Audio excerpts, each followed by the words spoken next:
ఏదైనా పదవి మీద ఆశ. యేసుక్రీస్తు ప్రభు దగ్గర ఏమో చేరాడు, వ్యక్తిగా చేరాడు. 12 మంది శిష్యులతో కూడా ఉన్నాడు. ఆయన కూడా శిష్యులు 11 మంది శిష్యులతో కలిపి ఆయనతో కలిపి 12 మంది శిష్యులతో కలిసి ఉన్నారు.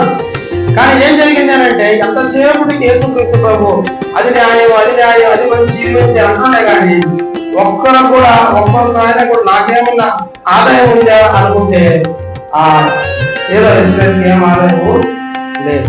ప్రభు దగ్గరకు వచ్చి ఏమంటాడంటే, మీరు వెళ్ళి సువార్తను ప్రకటించండి, మీరు వెళ్ళి రోగులు బాగుంచండి, మీరు వెళ్ళి పరలోకానికి చెప్పండి, ఇజ్రాయేలు దగ్గరకు వెళ్ళాలనే ప్రభు అంటాడు. కానీ ఆయన ఏమి లాభం సాధకమైనది ఏది యేసయ్య వాళ్ళకి చూపించట్లేదు. అయ్యో